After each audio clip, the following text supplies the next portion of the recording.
Assalamualaikum warahmatullahi wabarakatuh. Innal hamdalillah nahmaduhu wa nasta'inuhu wa nastaghfiruh wa na'udzu billahi min shururi anfusina wa sayyiati a'malina. May yahdihillahu fala mudilla lahu wa may yudlil fala hadiyalah.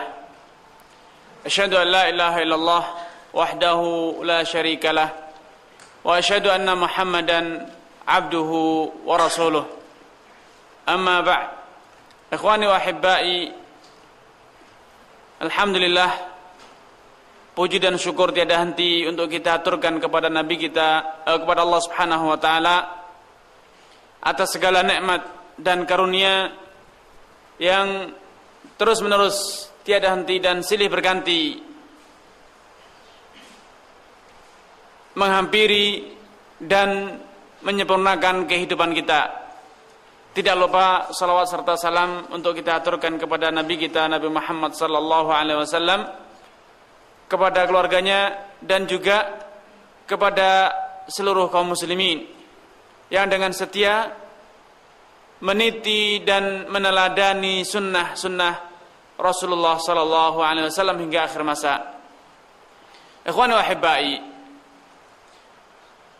pada pertemuan yang telah lalu kita telah memasuki pembahasan tentang nawaqidul wudu, hal-hal yang dapat membatalkan wudu. Dan kala itu telah dijelaskan bahwa nawaqidul wudu inda Syafi'iyah, pembatal-pembatal wudu dalam mazhab Syafi'i itu ada 5 hal. Yang pertama, ma kharaja minas sabilain, segala sesuatu yang keluar dari dubur dan kubul. Sehingga kala itu telah disampaikan bahwa yang menjadi mautinu atau manatul hukum, pedoman hukum batalnya wudu ialah makanul khuruj, tempat keluarnya, bukan barang yang keluar. Kemudian yang kedua, an-naum ala ghairi hayatil mutamakkin minal ard maq'aduhu, hilangnya kesadaran baik dengan sebab yang mubah, tidur, atau dengan sebab yang muharram, mabuk, atau misalnya dengan dibius atau pingsan atau yang lainnya, yang jelas hilang kesadaran. Tatkala hilang kesadaran, maka para fuqaha mengatakan itu yunazzal manzilata al-hadath, dianggap dihukumi seperti hadath. Kenapa? Biasanya tatkala orang telah kehilangan kesadaran baik dengan tidur atau tidak, maka urat-urat syaraf itu akan mengendor. Dengan demikian termasuk urat yang sebelumnya mengencang di sekitar dubur pun akan kendor, dan bila telah kendor maka rentan keluar hadat. Kemudian yang ketiga ialah lamsur rajuli al-mar'ah min ghairi ha'lin, bersentuhan dengan lawan jenis tanpa ada pembatas. Dan kala itu telah disebutkan bahwa pendapat yang lebih arjah, lebih a'dal, lebih moderat ialah yang mengatakan sentuhan dengan lawan jenis bila disertai dengan syahwah, maka itu membatalkan wudu. Adapun sentuhan yang tanpa syahwah, maka tidak membatalkan wudu. Dan yang terakhir di sini pembatal wudu yang terakhir ialah masul farji bi batnil kaf, bersentuhan atau menyentuh kemaluan bi batnil kaf, dengan telapak tangan. Adapun dengan zahiril kaf, dengan punggung tangan, maka itu mafhum difahami dari teks ucapan Abi Syuja' rahimahullah taala tidak membatalkan wudu, karena beliau mengatakan masul farji bi batini al-kaf, dengan apa? Dengan telapak tangan. Sehingga menyentuh dengan punggung tangan tidak membatalkan, dan demikianlah ditegaskan oleh ulama-ulama Syafi'iyah. Alasannya kenapa? Mereka mengatakan masul farj, menyentuh kemaluan dengan batinul kaf, itu seperti nawaqid wudu sebelumnya, itu adalah madhinnatu al-hadath. Madhinnah al-hadath, karena telapak tangan ini merupakan indera peraba. Sehingga tatkala seseorang menyentuh kemaluannya dengan telapak tangan, maka itu rentan terbangkitkan syahwatnya. Dan bila terbangkitkan syahwatnya, maka besar kemungkinan atau sangat dimungkinkan untuk keluar hal-hal yang dapat membatalkan wudu, baik mani ataupun madhi. Kemudian pendapat ini, pendapat yang mengatakan bahwa massul farj bi batinil kaf itu membatalkan wudu berdasarkan hadits Busrah bintu Safwan. Rasulullah SAW menyatakan, man massa dzakarahu falyatawadda. Barang siapa yang menyentuh zakarnya, kemaluannya, maka hendaknya ia berwudu. Inilah dasar yang paling kuat bagi Syafi'iyah dan yang lainnya untuk mengatakan bahwa massul farji itu membatalkan wudu. Dan kemudian mereka menyebutkan taklil tadi yang telah saya sebutkan, karena massul farji itu rentan membangkitkan syahwat. Namun lihat di dalam teks ucapan Abi Suja, beliau mengatakan wa massul farji bi batnil kaf, menyentuh kemaluan. Beliau tidak mengatakan farjihi. Beliau tidak mengatakan farjihi, kemaluan dirinya. Namun beliau mengatakan al-farj mutlak. Bisa kemaluan dirinya, kemaluan orang lain, kemaluan sesama jenis, lawan jenis, yang penting itu adalah kemaluan. Maka ini membatalkan wudu. Padahal cermati, amati hadis Busrah bintu Safwan, beliau mengatakan, Rasulullah SAW bersabda, man massa dzakarahu, barang siapa menyentuh kemaluannya sendiri. Sehingga dalil yang digunakan oleh ulama di sini lebih khusus dibanding klaim yang mereka nyatakan. Mereka mengatakan menyentuh kemaluan apa saja, siapa saja, maka membatalkan wudu. Sedangkan teks hadisnya mengatakan dzakarahu, kemaluannya sendiri. Sehingga terjadi tidak sinkron antara dalil dengan klaimnya, dengan hukumnya. Hukumnya lebih a'am dibanding dalilnya. Dan metode seperti ini dikritisi oleh para ulama. Dalil lebih khusus dibanding madlul, dibanding klaimnya. Tentu ini tidak benar, tidak bisa dikuatkan. Namun apakah ulama-ulama Syafi'iyah lalai akan hal ini? Mereka mengatakan tidak.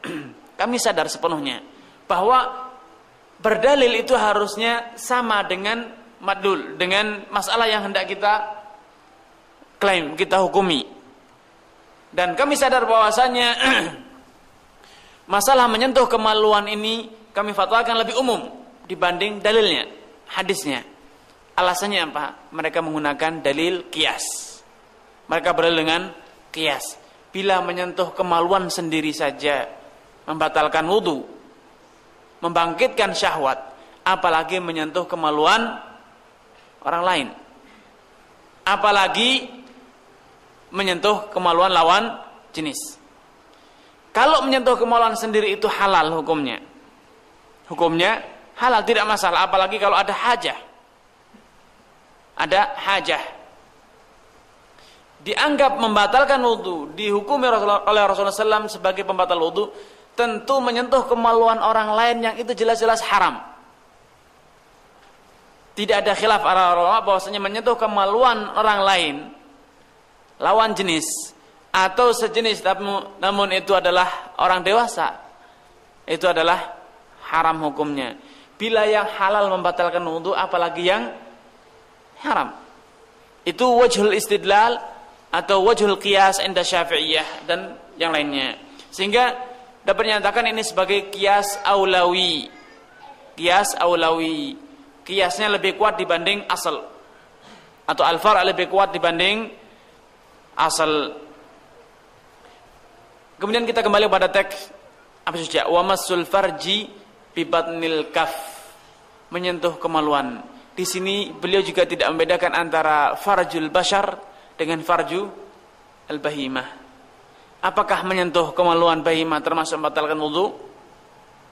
Sebagian ulama mengatakan ya, kemaluan apa saja. Namun pendapat ini kurang begitu kuat. Yang sahih ialah hukum ini hanya berlaku pada orang yang menyentuh kemaluan manusia. Nah, di sini saya juga tidak membedakan antara baligh dengan sobi. Yang baligh dan anak kecil. Dan demikianlah hukumnya dalam mazhab Syafi'i. Farjnya orang dewasa, baligh, mumayyiz, saghir, sobi sama saja. Karena itu adalah mautinu syahwah. Mautinu syahwah. Namun pendapat ini, pendapat yang mengatakan bahwasanya masul farj itu yang qudul wudu, membatalkan wudu, diselisihi, ditentang oleh ulama-ulama yang lainnya. Mereka berdasarkan dengan hadis Talq ibn Ali radhiyallahu taala anhu al-Yamami. Talq ibn Ali yang datang dari daerah Yamamah. Daerah Yamamah itu dekat dengan perbatasan Yaman. Ia datang ke kota Madinah dan ia bertanya kepada Rasulullah SAW tentang masul farj, tentang menyentuh kemaluan. Namun Rasulullah SAW menjawab pertanyaan ini mengatakan, wahal huwa illa bad'atun mink. Bukankah kemaluan itu adalah organ tubuhmu sendiri? Maksudnya Nabi ingin memberikan isyarat, memberikan catatan bahwa menyentuh kemaluan itu kan anggota tubuhmu sendiri. Sebagaimana engkau menyentuh telinga tidak membatalkan wudu, menyentuh hidungmu sendiri tidak membatalkan wudu, memotong tangan sendiri tidak membatalkan wudu, demikian pula halnya dengan menyentuh kemaluan. Karena sama-sama bad'atun mink, sama-sama organ tubuhmu. Nah, berdasarkan hadis Talq bin Ali al-Yamami ini, sebagian ulama mengatakan menyentuh kemaluan itu tidak membatalkan wudu. Namun setelah dikaji oleh banyak para ulama, didapatkan hadis busrah itu lebih aqwa. Kenapa? Karena hadis Talq bin Ali itu terjadi, kisah ini, pertanyaan ini terjadi pada awal al-hijrah. Talq bin Ali dalam riwayatnya mengatakan, qadimtul Madinah wa hum yabnunal masjid. Aku tiba di kota Madinah di saat Rasulullah SAW dan para sahabatnya sedang membangun Masjid Nabawi. Dan kala itu Rasulullah SAW mengatakan kepada para sahabatnya, qaribut tina minal yamami fa innahu ahsanu minkum massa. Karena sejatinya penduduk Yamamah itu lebih pandai, lebih mahir dalam urusan bangun membangun, urusan menggunakan tin, membangun rumah dengan tanah.